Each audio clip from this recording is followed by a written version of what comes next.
لنډه شان وقفه وه استاد زموږ سره و. اوس یو بل پروګرام هڅه مو دا ده چې دغه بېلابېل پروګرامونه موږ مخې ته یوسو. لکه مخکې مې خبرې وکړې، دغه د جګړې خبرې مې وکړې. دې بخش ته ما په ټولو پروګرامونو کې هڅه کړې ده چې هغه بېوزله کسان، هغه ماشومان، یتیمانو ته هم مونږ او تاسو باید په خپل دغه کوم وړه پروګرامونه جوړوو، دوی ته هم باید یو څه هم پکې ورکړو. داسې نه چې دوی ته ګیله ودرېږي، ځکه دا پروګرامونه ګوري، د خوست په سطحه ټول خلک ویني او دغه یو ښه پیغام وړاندې کوي چې موږ دغه ملت چې دی اوس هم ویښ دی، د خپلو بچیانو روزنې ته او د خپلو ماشومانو، یتیمو ماشومانو ساتنه یې کړې ده. اوس به هم یو بل کس چې تاسو ټول پیژنئ، نقیب الله ځلاند، چې په خوست کې بلکې په جنوب ختیځ زون کې د ماشومانو لپاره مبارزه پیل کړې ده، بلکې په بېلابېلو برخو کې کار کوي. لکه زه به یو یادونه وکړم، د خیرخوا صاحب یاد دې په خیر وي، که دی نشتم خو د ده لاره نورو ځوانانو په خوست کې تعقیب کړه، هغه تشه یې وه چې ډکه کړې ده. نو نقیب الله ځلاند د راشي، هغه په خوست کې د ماشومانو لپاره، د یتیمو ماشومانو لپاره ډېره زیاته هڅه کړې ده، بېلابېل پروګرامونه، بېلابېلې مرستې، بلکې په دې برخه کې همت صاحب، وزیري صاحب دی، د نور خیریه بنسټونه دي په خوست کې چې دغه کارونه مخې ته وړي. د ده سره 4 ماشومان دي او دغه د اختر لپاره موږ داسې وړې وړې ډلۍ د دوی لپاره ځلاند صاحب برابري کړي دي. دا په دې خاطر چې دغه پروګرامونه خلک ګوري او دوی ته په زړونو کې څه ونه درېږي. موږ هرې برخې ته یو برخه ټاکلې ده. ځلاند صاحب دې راشي او خپل وړه ماشومان چې هم ورسره دي هغه دې راولي چې د دوی سره خبرې وکړو چې د اختر مبارکۍ او دغه ماشومان. ځلاند صاحب راځه.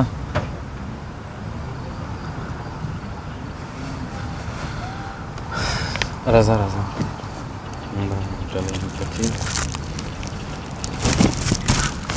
ستړی مه شې، اختر دې مبارک شه. ماشومان دې طرف ته راوله، دوه هملته کښېنه، ماشومه ستړی مه شه. راځه تاسو دوه دې خوا ته، دوه هملته.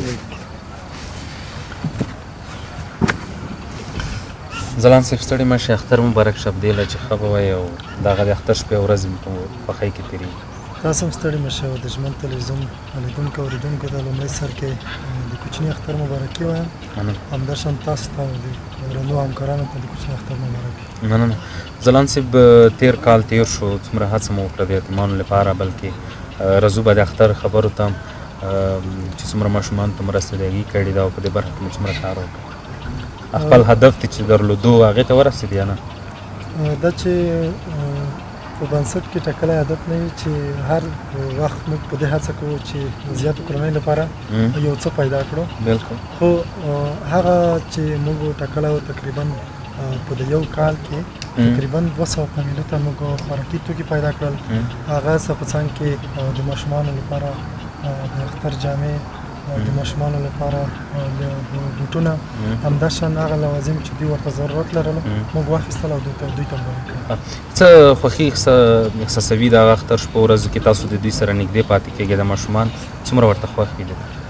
هغه ماشوم چې دی له پلار له مینې بې برخې دی یا پلار یې په اردو کې شهید شوی دی، پولیسو کې شهید شوی دی، ماشوم ډېرې مینې ته اړتیا لري.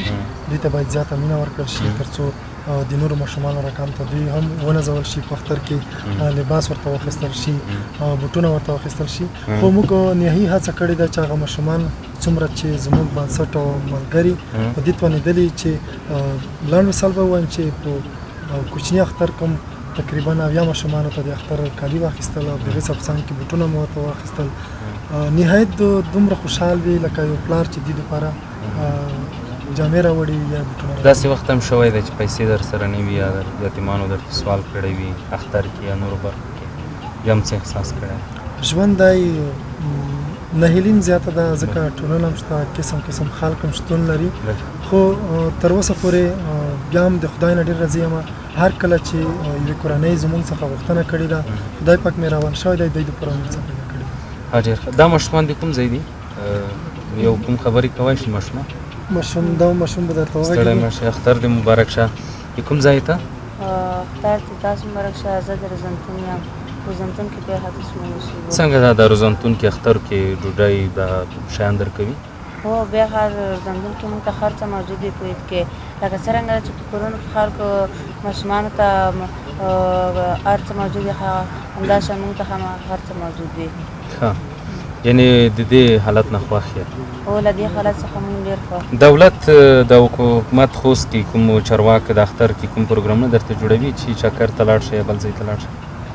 چکر ته خو مو دومره نه دی، خو بېرخه د موږ په پارک مو هم نږدې دی، خو که یو څوک راشي هغه ووایي چې موږ سره یو څو ورځې راشي، هغه څه یو لږ د چکر لپاره شو، او کله مو ولي مو غواړي یو بل ځای ته هم لاړ شو چکر. یعنې تاسو هر وخت هلته په نوره روزنتون کې وئ؟ هر وخت روزنتون کې. ډېره مننه. دا د اختر غه دې لږه لږه مټۍ به وڅکي ځلاند صاحب، ته هم دغه هندواڼې نه څه غه وکړه، بیا هغې ته به هم ورکړو، ځکه د اختر شپې ورځې دي همدا مټۍ دي چې واخله. ته یې کوم ځای ماشومه همدې روزنتون یې؟ دا دې ورور دی که څه دی؟ دا مې ورور نه دی. ته یې کوم ځای یې؟ زه د روزنتون یم، د منګل اوسېدونکی. څنګه دلته خوښ یې، خوشحاله یې؟ دا وخورئ دا بچې. اختر کې مو چیرې بیایي که نه مو بیایي کوم ځایونو ته ځئ نه ځئ؟ اختر خو فلحال مونږ علي پارک ته لاړ شو. جمعې درته کړي وي اختر؟ دا هلته منډیي د اختر منډیي نور څه شی درکوي؟ یعنې تاسو د دې هغه نه خوښ یې حالات؟ ځلاند صاحب، ښه به دا وي چې د پروګرام رالنډ کړو، بیا ښه د نور میلمانه هم دي، زموږ وخت هم بیا کم دی، نو هغه نعیم دې بیا راشي تا ته یو ډالۍ برابره کړې ده، هغه دې هم دلته کښېني، وروستی کې به تا ته ډالۍ درکړي. هغه لومړی د هغه ماشوم راشي چې دلته ورته دغه ډالۍ توضیح کړو. راځه ماشومه ول، دا بوټان دي، جامې دي، نور شیان هم په دې کې کېدي، او دغه ځلاند صاحب د کور ودان وي چې تل یې د ماشومانو ملاتړ کړی دی په دې برخه کې. ما مخکې هم ویل چې باید ماشومان وستایلی شي، زموږ او ستاسو دغې بدمرغې جګړې هره ورځ موږ او ستاسو ماشومان د لاسه ورکوو، او په دې برخه کې راشه ماشومه ته هلته کښېنه،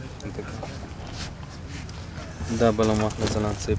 نعیم نه خله کې نعیم نه مو غوښتنه دا ده چې را دې شي ځلاند ته به هغه ډالۍ چې ده هغه به بیا ورکړي. راشه دلته کښېنه، راشه ماشومه راشه. زه خو د ډالۍ باید معلومه کم کسه ځلاند ډالۍ زه معلومه دلته کښېنه. تا ډالۍ ده نوم لیکلی دی؟ ډېره مننه. ډالۍ